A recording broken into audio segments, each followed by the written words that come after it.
Halo semuanya, selamat datang di Analisa Mendalam kita kali ini. Hari ini, kita bakal membedah sebuah kisah luar biasa dari catatan teks kuno yang mungkin udah pernah Anda dengar, yaitu dari kitab Hakim-Hakim pasal 6 dan 7. Kita akan melihat sebuah perjalanan epik yang kalau dipikir secara logika, nyaris nggak masuk akal. Ini adalah kisah tentang seorang petani muda yang sebenarnya penakut banget, tapi secara ajaib bisa berubah jadi seorang ahli strategi dan pemenang militer yang hebat. Coba bayangin deh sebuah skenario yang benar-benar menantang nalar kita. Gimana caranya sebuah kelompok kecil yang cuma berisi 300 orang dan mereka cuma bawa obor, kendi tanah liat, sama trompet bisa mengalahkan lautan pasukan musuh yang jumlahnya puluhan ribu. Kalau dihitung secara matematis atau pakai strategi militer modern, ini jelas mustahil banget. Tapi justru disitulah daya tarik utamanya. Kita bakal lihat gimana kelemahan manusia yang sangat nyata bisa berpadu dengan sebuah rancangan yang sama sekali nggak terduga. Oke, langsung aja kita selami peta perjalanan kita hari ini. Pertama, kita akan melihat penindasan dan ketakutan Israel. Lalu kita masuk ke panggilan sang pahlawan penakut. Setelah itu, kita kupas makna ujian bulu domba, terus kita jawab pertanyaan yang bikin penasaran, mengapa hanya 300, dan terakhir, kita rangkum dalam kemenangan mutlak milik Tuhan.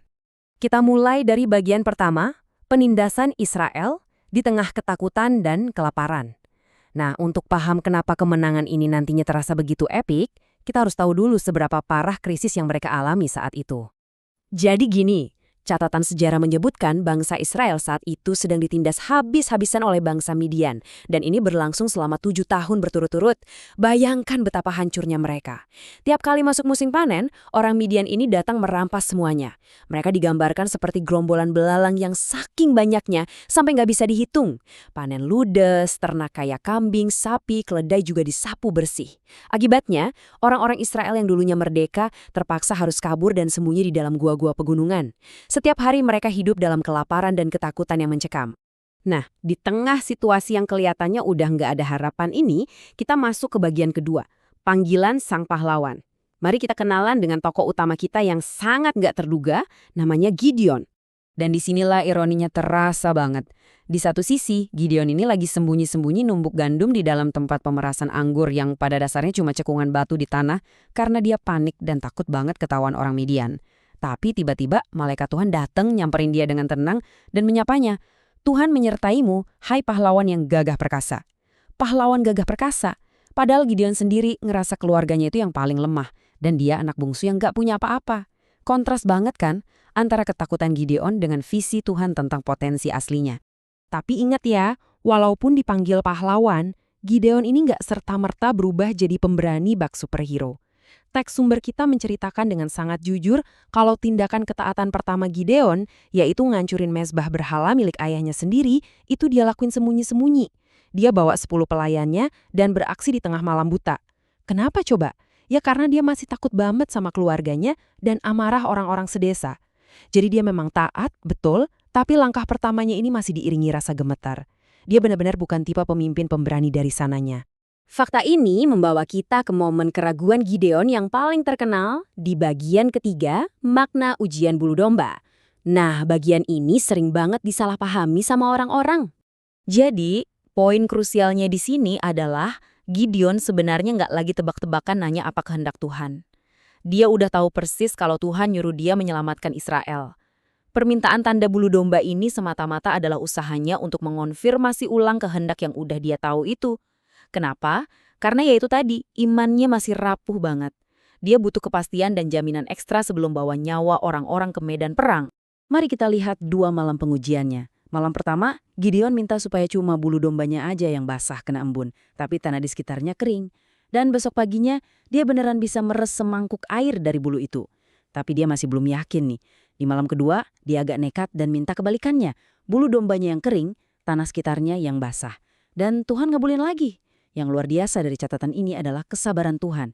Tuhan gak marah atau tersinggung lihat keraguan Gideon, dia justru merangkul ketakutan itu dan membuktikan kuasa supranaturalnya. Setelah dapat keyakinan itu, Gideon akhirnya niup trompet dan berhasil ngumpulin laskar Israel. Tapi, tunggu dulu. Kita masuk ke bagian keempat, mengapa hanya 300? Di titik inilah rencana Tuhan benar-benar bikin kita geleng-geleng kepala. Coba deh perhatiin angka pemangkasan yang ekstrim ini. Awalnya Gideon berhasil ngumpulin 32.000 orang pasukan. Kelihatannya lumayan kan? Tapi Tuhan malah bilang pasukanmu terlalu banyak. Jadi dibikinlah aturan pertama. Siapa yang takut, silahkan pulang.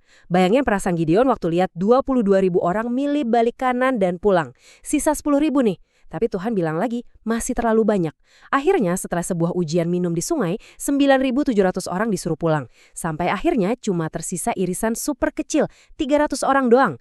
Ini bahkan nggak sampai 1% dari jumlah pasukan musuh yang udah nunggu di lembah loh. Nah, yang paling menarik dari sini adalah alasan dibalik pemurangan radikal itu. Kenapa sih Tuhan sengaja melemahkan pasukan yang emang udah nggak seberapa? Teks sumber kita ngasih jawaban langsung yang menohok. Terlalu banyak rakyat, jangan-jangan orang Israel memegah-megahkan diri terhadap aku sambil berkata, tanganku sendirilah yang menyelamatkan aku. Intinya, Tuhan lagi ngancurin rasa aman palsu mereka. Kemenangan ini didesain sedemikian rupa supaya nggak ada satupun orang yang bisa sombong dan klaim kalau ini semua berkat kehebatan militer manusia. Terus, gimana cara nyaring 10.000 jadi 300 orang? Tesnya unik banget.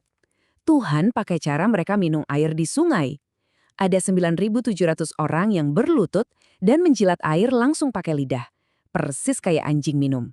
Mereka ini meletakkan senjata dan kehilangan kewaspadaan, makanya mereka disuruh pulang. Sebaliknya, 300 orang yang dipilih adalah mereka yang tetap siaga. Mereka mencedok air pakai tangan ke mulut sambil tetap waspada melihat keadaan sekitar. Mereka inilah prajurit yang benar-benar siap tempur.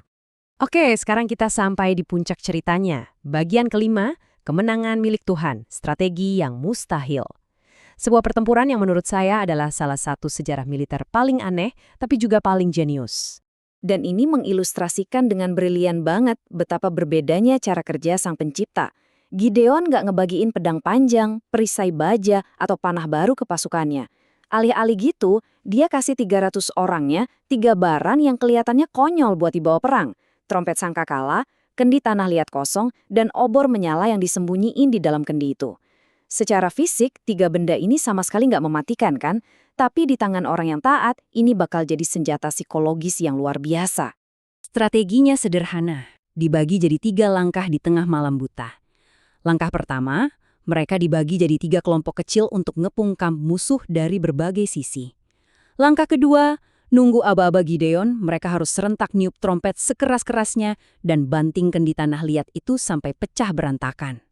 Terus, langkah ketiga, sambil ngangkat obor tinggi-tinggi, mereka teriak, pedang demi Tuhan dan demi Gideon. Coba renungin sebentar, ini tuh bukan manuver militer biasa loh. Ini butuh nyali dan ketaatan luar biasa untuk berdiri di kegelapan ngepung musuh tanpa pegang senjata tajam. Dan tebak apa yang terjadi?